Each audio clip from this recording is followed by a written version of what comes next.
జనసేన రాష్ట్ర అధికార ప్రతినిధిగా ఉన్నారు. సో మొత్తానికి రంగా గారిని పవన్ కళ్యాణ్ గారిలో చూసుకుంటున్నాం అన్నారు.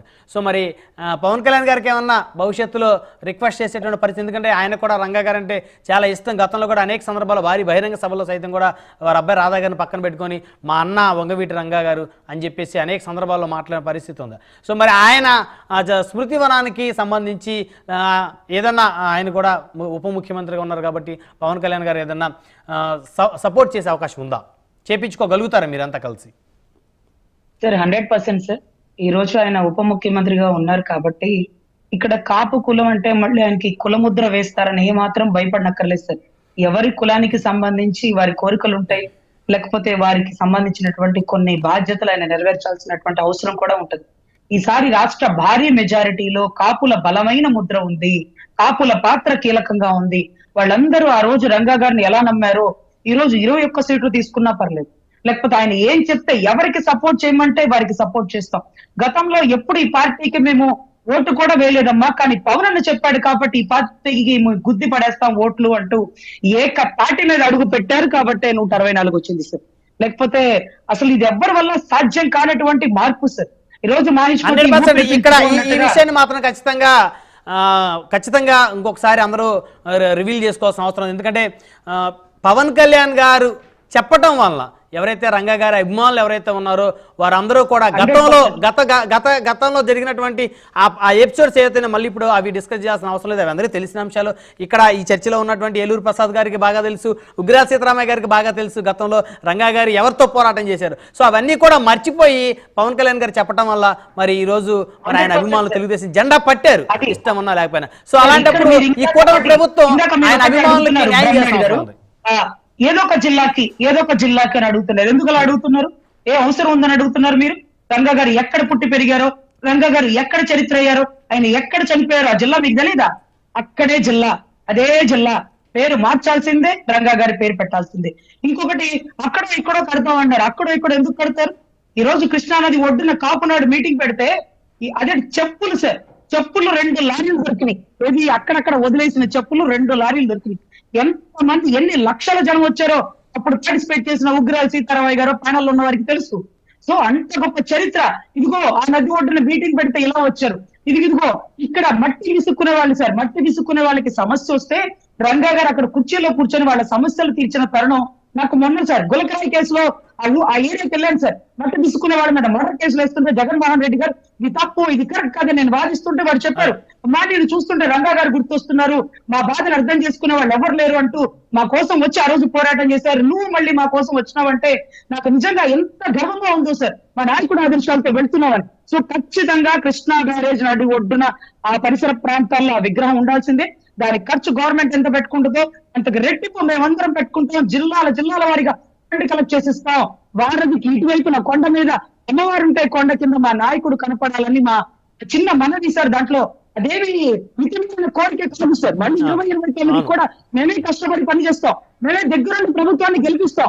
మా కోరిక ఆ జిల్లా మార్చాలి, మా కోరిక బ్యారేజ్ నడివొడ్డున స్మారక భవనం లాగా ఈ రోజు మా రంగా గారి విగ్రహం వస్తుంటే ఇదిగో కృష్ణా బ్యారేజ్ అవతల వైపు నుంచి వస్తున్న ప్రతి ప్రయాణికుడు చూడాలి. మీరు అక్కడో ఇక్కడో స్థలాలు కేటాయించకండి దయచేసి. ఆయన ప్లేస్ ఆయనకుంది, ఆయన స్థానం ఆయనకుంది, ఆయన స్థాయి ఆయనకుంది. దయచేసి దాన్ని గౌరవించాలని ప్రభుత్వానికి నా వినతి పూర్వక విన్నపం సార్. రైట్.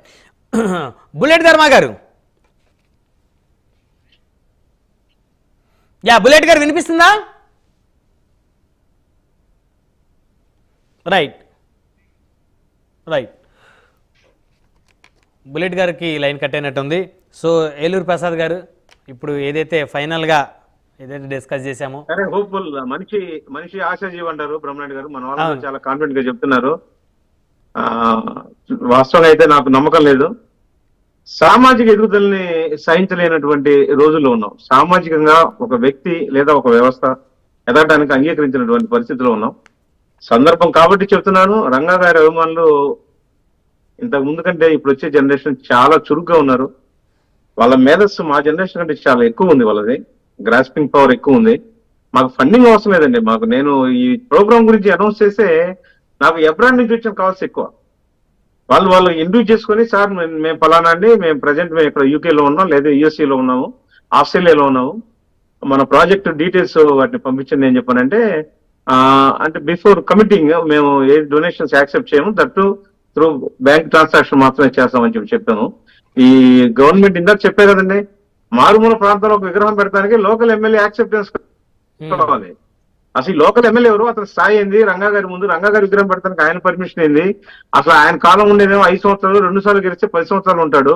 10 సంవత్సరాలు పనిచేసినటువంటి ఎమ్మెల్యే ఓడిపోతే మరుసటి రోజు వాళ్ళ దగ్గర ఎవరుండరు, అతను ఎవరు గుర్తున్నాడు. రైట్ ప్రసాద్ గారు, ఇప్పుడు ఇక్కడ ప్రధానంగా ఒక అంశం, ఒక సెన్సిటివ్ అంశం, ఎందుకంటే సీతారామయ్య గారు తెలుగుదేశం పార్టీలో ఉన్నారు అధికారికంగా, రజనీ గారు జనసేన పార్టీలో అధికారికంగా ఉన్నారు. సో మీకు రాజకీయ పార్టీలతో సంబంధం లేదు, మీరు విఎంఆర్ ఫౌండేషన్ అధినేతగా వ్యవస్థాపక ఉన్నారు. అయితే ఇక్కడ ప్రసాద్ గారు, రజనీ గారు ఏమన్నారంటే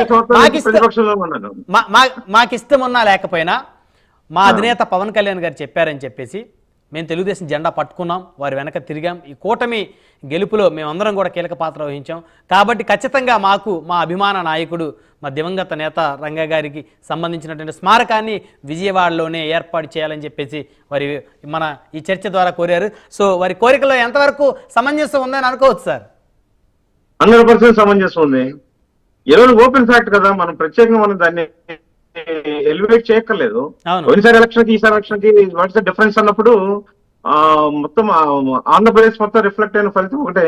కాపులు పెద్దల పాత్ర వహించి ఇచ్చినటువంటి రిజల్ట్ ఇది, దాన్ని ఎవరు డినై చేయలేరు కదా. మనం మరీ సొఫిస్టికేటెడ్ గా ఉండడానికి, నిజాలు మాట్లాడుకోవడానికి కూడా భయపడితే ఈ చర్చ మీదకి అనవసరం కదా. పోయినసారి చంద్రబాబు నాయుడు గారికి, ఇప్పుడు చంద్రబాబు నాయుడు గారికి, 2019లో చంద్రబాబు నాయుడు గారికి తేడా ఏం చెప్పండి? 2014 పవన్ కళ్యాణ్ గారు మద్దతు ఇచ్చారు, గెలిచాడు. 2019 మద్దతు ఇవ్వలేదు, ఓడిపోయారు. 2024 మద్దతు ఇచ్చారు, గెలిచారు. ఈసారి కొంచెం గట్టి గెలిచారు. కారణం ఏంటి? మా బిడ్డ పవన్ కళ్యాణ్, మా బిడ్డ, అతను కోరాడు ఒకటి, మీరందరూ నాకు సహకరించండి, చేతులు చాచి అర్జిస్తున్నాను, నన్ను నమ్మండి, నా వ్యూహం ఉంది అన్నాడు. శభాష్, మాలంటలో అందరం గో హెడ్ అన్నాం, అంతే, ఒకటే మాట. అరే ఇంతమందిని నమ్మాము, సీనియర్ ఎన్టీఆర్ దగ్గర నుంచి వైఎస్ రాజశేఖర రెడ్డి దగ్గర నుంచి చంద్రబాబు నాయుడు దాకా అందరం నమ్ముతూ వచ్చాం, మనం వాడిని ఎందుకు నమ్మకూడదు, కమాన్ ఓటేయండి అని చెప్పని అన్నాం. అదే మాట రాష్ట్ర వ్యాప్తంగా ప్రతిధ్వనించింది కాబట్టి చరిత్ర ఊహించినటువంటి ఫలితాలు సాధ్యమయ్యాయి. రైట్, 21 సీట్లు ఇస్తే 21 గెలిచారు కదా. మీరు మంచి విశ్లేషణ చేస్తారు బ్రహ్మనాయుడు గారు. ఎన్ని ఇచ్చుంటే పవన్ కళ్యాణ్ గారు గెలుచుకుని ఉండేవాళ్ళు, ఎన్ని సీట్లు ఇచ్చుంటే ఆయన గెలిచేవాడు. ఆయన 24 అన్నారు, లోపల పోయారు. బీజేపీ వాళ్ళు మాకు సంబంధం లేదని ఉన్నారు, నాయి 3 ఇస్తారన్నట్టు తీసుకోమన్నాడు. ఒకటే లక్ష్యం, ఈ రోజు ప్రతిరోజు ఒకసారి చూసుకునేటువంటిది ఉందన్నమాట. అవినీతి పార్టీని భూస్థాపితం చేయకపోతే నా పేరు పవన్ కళ్యాణ్ కాదు, నా పార్టీ జనసేన కాదు అని చెప్పన్నాడు. గూస్ బంప్స్ వస్తాయి ఇప్పుడు చూస్తే. మొత్తానికి ఏదైతేనేమి ప్రసాద్ గారు, సీతారామయ్య గారు, రజనీ గారు, ఆయన దివంగత నేత లక్షలాది మంది ప్రజల హృదయాల్లో మరి చిరస్మరణీయుడిగా ఉన్నటువంటి ఆ నాయకుడి ప్రతిరూపాన్ని విజయవాడ వేదికగా మరి రాష్ట్రం అంతా తెలిసే విధంగా ఒక గొప్ప స్మారకాన్ని, మరొక స్మృతివనాన్ని ఏర్పాటు చేయాలని చెప్పేసి అందరం కూడా కోరుకుందాం. రైట్, ధన్యవాదాలండి చర్చలో పాల్గొన్నందుకు. ఏలూరు ప్రసాద్ గారు, విఎంఆర్ ఫౌండేషన్ వ్యవస్థాపక అధ్యక్షులు, అదేవిధంగా బుల్లెట్ ధర్మారావు గారు, రాధారంగ మిత్రమండలి రాష్ట్ర అధ్యక్షులు, అదేవిధంగా చిన్నపటి సీని గారు, వంగవీటి మోహన్ రంగ గారు బావమరిది, అదేవిధంగా ఉగ్గిరాల సీతారామ గారు తెలుగుదేశం పార్టీ సీనియర్ నాయకులు, అదేవిధంగా కన్నా రజనీ గారు జనసేన పార్టీ రాష్ట్ర అధికారి.